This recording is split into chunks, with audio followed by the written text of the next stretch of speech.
গল্পের নাম বোধোদয়। হঠাৎ সেদিন শ্রীমতী বুদ্ধি আমার মগজ থেকে বেরিয়ে এসে আমায় বলল, শোনো, এবার আমায় ছুটি দাও। আমি তো আকাশ থেকে পড়লাম, অবাক হয়ে বললাম, হে আবার কি কথা, ছুটি? তোমার ছুটি এ আবার হয় নাকি? যা, কী সব আজে বাজে বকছো তুমি। সে মাথা ঝাঁকিয়ে বলল, না না, আজে বাজে বকবো কেন? তোমাদের সবার ছুটি থাকতে পারে, আর আমার পারে না? যে করে হোক ব্যবস্থা করো, ছুটি আমার চাইই চাই। আমার মাথায় হাত। বলে কি এ? এই, তুমি কি আমার কাজের মাসি বিনাদি যে আমি তোমাকে ছুটি দেব? সম্ভব অসম্ভব বলে তো একটা ব্যাপার আছে নাকি? চাইলে কি সব দেওয়া যায়, না সব কিছু চাওয়া যায়? ও মা, সে দেখি ঘাড় কাত করে দাঁড়িয়েই আছে। বলে, ভালোই ভালোই ছুটি দাও, না হলে কিন্তু আমি রিজাইন দেব। তোমার জন্য খেটে খেটে আমার হাড় কালি হয়ে গেছে, আর পারছি না। আমারও একটা নিজস্ব জগৎ আছে। আমি আর সামলাতে পারলাম না, খুব খুব করে হাসি বেরিয়ে গেল। বললাম, তোমার আবার নিজস্ব জগৎ একটু বাড়াবাড়ি হয়ে গেল না? চোখ মুখ লাল করে মুখ ঝামটা দিয়ে তিনি আমায় বললেন, বাড়াবাড়ি কিসের? বলি, বাড়াবাড়ি কিসের? কি ভুল বলেছি? নিজস্ব জগৎ তো রয়েইছে, আলবাত রয়েছে। তুমি বরং পানের ছোপ মার্কা কালো দাঁত মেলে ছ্যাবলার মতন হেসো না, অহংটা কমাও তো।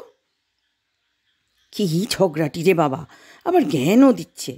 নরম হলেই এরা পেয়ে বসে, আর আশকারা দেওয়া ঠিক নয়। কড়কে দেওয়ার ভঙ্গিতে বললাম, বড় বেশি মুখ হয়েছে তোমার, বেশি বার বেড়েছ না? তোমার সঙ্গে নষ্ট করার মতো সময় আমার নেই। এসব বেয়াদবি আমি সহ্য করব না। যাও যাও, নিজের কাজ করো। করব না, তোমাকে আমি মানি না।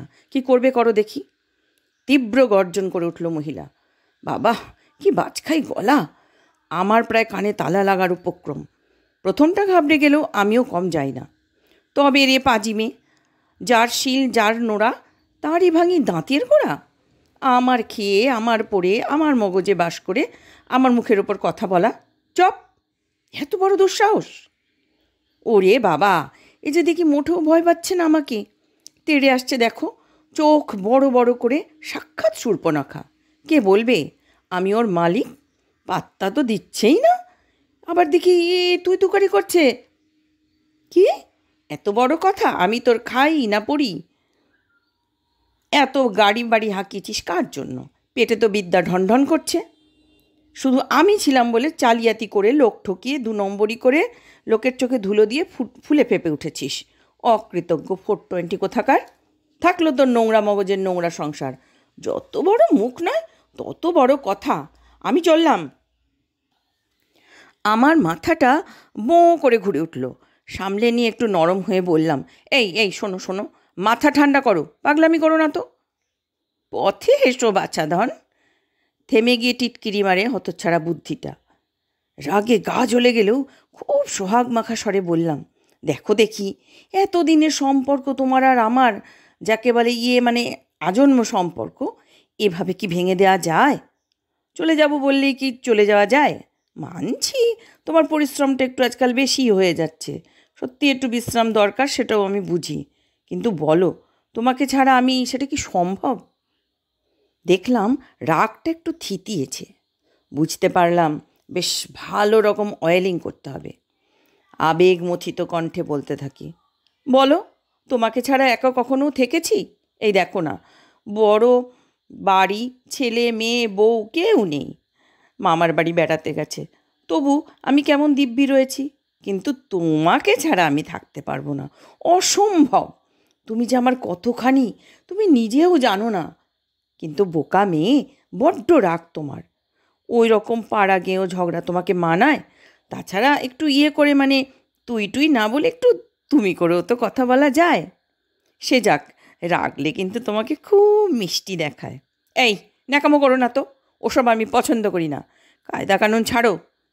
আমার কথার কিন্তু কোনো নড়চড় হবে না। ভালো করে ভাবো, কি ঠিক করলে? যাক, তুই থেকে তুমিতে তো এসেছে। যদিও জ্ঞানের নারী এখনও টনটনে, তবুও আশ্বস্ত বোধ করলাম। আরে অত তাড়া কিসের? দুদণ্ড বসো না, এসো দুজনে মিলে একটু ভালো মন্দ পানাহার হয়ে যাক। খবরদার, নিজে গিলছো গেল। ওসব নেশার জিনিস দিয়ে আমাকে আর ভোলাতে পারবে না। বউ ছেলে মেয়ে বাড়ি নেই, আর বাড়িতে একেবারে পানশালা বসিয়েছেন। একটুও রসকস নেই। আমার এবার সত্যিই কষ্ট হলো। বিশ্বাসই হচ্ছে না, কবে আমার অজান্তে আমার এই একান্ত অনুগত বাঁদিটি বেড়াল থেকে বাঘিনীতে পরিণত হয়েছেন। কিছু জানতেই পারিনি। এই সর্বনাশ আমার কে করলো কে জানে। যাক, আপাতত আমাকেই তো সামাল দিতে হবে। ঠিক আছে ঠিক আছে, ওসব তোমায় গিলতে হবে না গো। এক্কেবারে স্পেশাল চা, শুধু তোমার আর আমার জন্য। হাঁক দিয়ে বলি, ও বিনাদি, চা করে নিয়ে এসো তো। এবার আবার রোমান্টিক হিরোর মতন আলতো আদর মাখা গলায় বলি, আচ্ছা এবার বলো তো তোমার কি অসুবিধা হচ্ছে? খুব দুর্বল লাগে না? মানে কোনো টনিক, মানে আর কি ব্রেন টনিক লাগবে? সত্যি বড় ক্লান্ত গো তুমি, অনেক খাটুনি হয়। চলো না বেরিয়ে আসি দূরে, অনেক দূরে, সেখানে আর কেউ থাকবে না, শুধু তুমি আর আমি। আবার ন্যাকামো, চোখ পাকায় ঠিক যেন মা চণ্ডী। ভয়ে আমার বুকটা কেমন ছ্যাঁপ করে ওঠে। তাও রোমান্স ঢেলে বলি, আচ্ছা আচ্ছা, কোথাও যেতে হবে না। কি হয়েছে সেটাই খুলে বলো না, বেশ ইয়ে করে, মানে একদম খোলতাই করে। আমার কাছে তোমার আবার লজ্জা কি বলো? লজ্জার নিকুচি করেছে? স্পষ্ট কথা স্পষ্ট করেই তো বলছি। তোমার ওসব 2 নম্বরই কাজ কারবার আমার আর মোটেই সহ্য হচ্ছে না। তাছাড়া তোমার নানা চরিত্র দোষও দেখা দিয়েছে। আমি আর এসবের সাথে মোটেও মানিয়ে থাকতে পারবো না। অসহ্য অসহ্য, দাঁতে দাঁত চেপে সহ্য করছি। অনেক কষ্টে ঠোঁটে মিটমিটে হাসিটাকেও ধরে রেখেছি। কতক্ষণ পারবো জানি না, বলেই যাচ্ছে। অফিসে যাও, সেখানে কাজে মন নেই। দিন রাত দলবাজি আর ঘোট পাকানো। অর্ধেক দিন তো যাওই না, কাজের বেলা অষ্টরম্ভা। আমাকে দিয়ে নানা রকম ফন্দি ফিকির বার করে ইউনিয়নের সেক্রেটারি সেজে নিজের আখের বেশ গুছিয়ে নিলে। আমি আর পারলাম না, হাততালি দিয়ে চিৎকার করে বললাম, চমৎকার, বলে যাও বলে যাও। হ্যাঁ বৎস, ধৈর্য হারিও না বলছি। এতেও তোমার মন ভরল না? রাম শ্যাম যদু মধুর টাকা মেরে রাজনীতিকে ঢাল করে নানা রকম বেআইনি ব্যবসা বাঁধল। প্রোমোটারি থেকে শুরু করে নানা রকম অনৈতিক কাজ করে বেড়াচ্ছ। বেনামে স্কুল, ফ্ল্যাট, গাড়ি বাড়ি কি নেই তোমার? এদিকে আবার নেতা সেজে ভালো ভালো বক্তৃতা দিচ্ছ, আর তলে তলে নিজের আখের গোছাচ্ছ। কতগুলো দুর্নীতি তো করেছো তুমি নিজেই জানো। কি সত্যি বলছি তো? হ্যাঁ করেছি। যদি করেই থাকি তাতে তোমার অসুবিধা কোথায়? আমি চাইতেই পারি নিজের ক্ষমতাকে কাজে লাগিয়ে আরও উন্নতি করার। কে না চায় ভালো থাকতে? সাধু সাজলে এসব করতে পারতাম? নেলা ভোলা ভদ্রলোক সেজে থাকলে এত লোক আমার সামনে এসে হাত মলতো? এমন বলছো যেন আমি একাই খারাপ আর বিশ্বের সবাই ভালো। ক্ষমতা থাকলে ওরাও করতো। ওদের ক্ষমতা নেই তাই ওরা আমার পায়ের তলায়। আমার ক্ষমতা আছে তাই আমার ইজ্জত আছে, আর তাই আমি দেশেরও দশের একজন। আমার আবেগময় ভাষণটা শেষ না হতেই কুটনি মহিলাটা এবার হো হো হো হো করে হাসতে শুরু করে দিল। শেষে থামিয়ে বলে কি না, আর হাসিও না বাপু, পেটে খিল ধরে যাচ্ছে। পরের পকেট মেরে নিজেকে দেশের একজন বলতে তোমার লজ্জা করছে না? বলো বলো বলো, দেশের জন্য কি করেছো তুমি? ঠিক আছে, মেনেই নিলাম দেশের জন্য আমি কিছু করিনি, কিন্তু নিজের জন্যও তো কিছু করিনি। সবই পরিবারের জন্য করেছি। পরিবারকে কে না সুখী দেখতে চায়? পরিবারকে ভালো রাখার জন্য না হয় একটু ইয়েই করেছি। আজকাল তো সবাই করে। এতে অন্যায়ের কি হলো? কাউকে খুন জখম তো করিনি। খুন জখম করনি তাই তো? আহা হা হা, তুমি ধন্য, মহান দেশনায়ক। কথা শুনলে গা জ্বলে যায়। পরিবারের কথা বলছো তুমি? পরিবারের মানে বোঝো? কোনো দিন ছেলে মেয়ের পড়াশোনা, স্বভাব চরিত্র, খেয়াল খুশির দিকে নজর দিয়েছ? টাকাই শুধু ছড়িয়েছ, সময় দিয়েছ ওদের জন্য? জেনে রাখো, ওরা তোমাকে শুধু বাবা বলে ডাকে, কিন্তু আসলে তুমি ওদের কাছে একটি টাকার গাছ। ওরা তোমাকে শ্রদ্ধা করে না, ভালোবাসে না। ভালোবাসা দাওনি তো ভালোবাসা পাবে কোথা থেকে? আর পরিবারের আরেকজন, তোমার বউ, সে জানে তোমার বুড়ো বয়সের নতুন রোগের কথা, নানান কেলেঙ্কারি কথা, নষ্টামির কথা। কতক্ষণ বসে বসে আর এই ধৃষ্টতা সহ্য করা যায়? এবার আমারও সময় এসেছে বাক্যবাণ নিক্ষেপ করার। ও, আমি সব খারাপ কাজ একাই করেছি, আর তুমি ধর্মপুত্র যুধিষ্ঠির। আমাকে খারাপ কাজ করার পথ কে দেখিয়েছে? তুমি। আমাকে দুষ্কর্ম করার চোরাগলি কে চিনিয়েছে? তুমি তুমি তো একটু আগে নিজেই স্বীকার করেছো তুমি না থাকলে আমি এসব কাজ করতে পারতাম না। এত দিন ধরে দিন রাত আমার মাথায় বাসা বেঁধে আমাকে দিয়ে কুকাজ করিয়ে এখন বড় বড় কথা, আমি চোর আর তুমি সাধু। আমার দিকে আঙুল তোলার কোনো অধিকার তোমার নেই। পাকা উকিলের মতো তীক্ষ্ণ দৃষ্টিতে ঠান্ডা গলায় আমার দিকে আঙুল তুলে ও বলে, এই তো তুললাম, অধিকার তো আমার আছেই। আঙুল তোমার দিকে তুলবো না তো কার দিকে তুলবো? আমি ঈশ্বরের আশীর্বাদ হয়ে তোমার কাছে এসেছিলাম। পবিত্র, নিষ্কলঙ্ক, নিষ্পাপ বিধাতার দেওয়া এক মহান শক্তি। তোমার শৈশব কৈশোরের সেই কাল একবার ভাবো তো, তখন কল্পনার চাদরে মোড়া এই আমি কত সুন্দর ছিলাম। তুমি ভুল বলছো। আমি তোমাকে দিয়ে খারাপ কাজ করাইনি। তোমার লোভ, লালসা, অহং, ঈর্ষা, অপদার্থতা, আরও আরও খারাপ প্রবৃত্তি, যারা আমার প্রতিবেশী, তারা আমাকে ঘিরে ধরে বন্দি করে রেখেছে, আর ওরা আমাকে বাধ্য করেছে, আমাকে নষ্ট করেছে। কিন্তু আর নয়। ও আমাকে বলেছে, এ পর্যন্ত বলে দেখি হঠাৎ থতমত খেয়ে চুপ করে গেল। আমি ক্ষিপ্ত হয়ে চিৎকার করি, কিন্তু চুপ করে থাকলে তো চলবে না, আমাকে জানতেই হবে তোমার ওই ওটি কে? কে আমার এত বড় সর্বনাশ করলো? বলো বলো বলো। এবার দেখি মুখরা রণরঙ্গিনীর গালে একটু লালিমা, মুখ নিচু করে লাজুক লাজুক হাসি এসে বলল, ও মানে হলো বিবেক দা। তার সাথে আবার পরিচয় কি করে হলো? তোমার দাসত্ব করে করে যখন ক্লান্ত, নিঃস্ব, রিক্ত, সর্বাঙ্গে গ্লানির কালিমা যখন আমার, একদিন হঠাৎ করেই তার সাথে দেখা হলো। সে কথা যাক, সে আমাকে সব কথা বলেছে। তুমি নাকি তাকে ঘুম পাড়িয়ে রেখেছিলে, তাকে মেরে ফেলতে চেয়েছিলে, কিন্তু পারোনি। ওর সাথে পরিচয়ের পর আমি বুঝেছি বাঁচার অর্থ, জীবনের তাৎপর্য।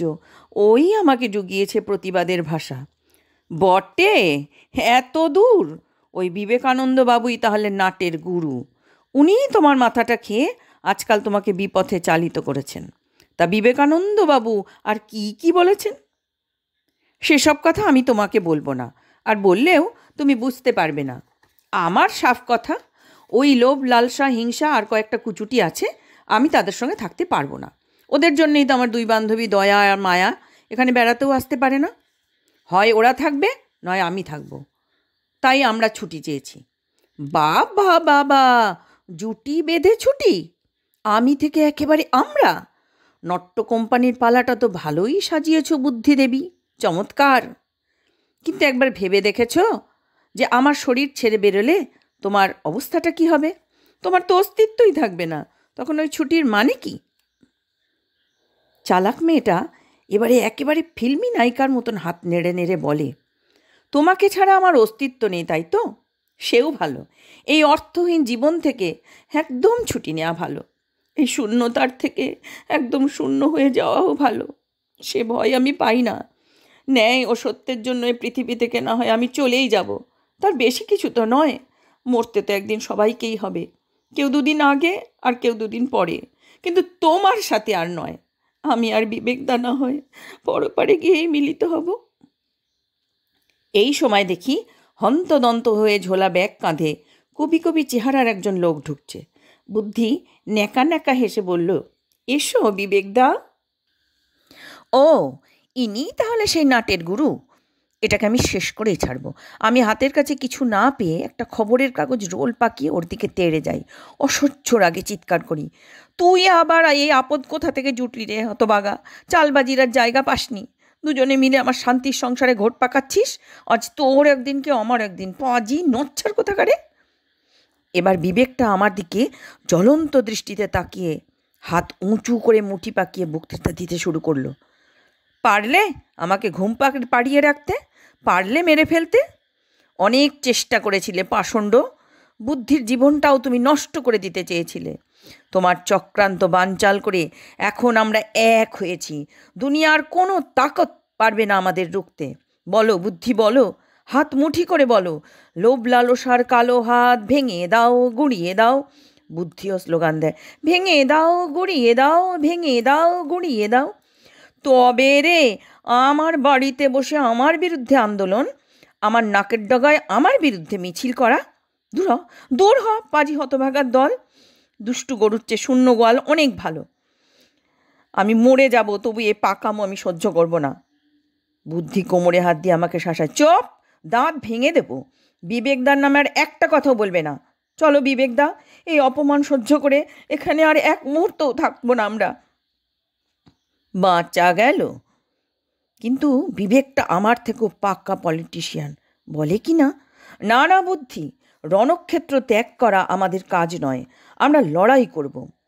এটাকে ছেড়ে গেলে আমরা হেরে যাব, জিতে যাবে ওই অশুভরা।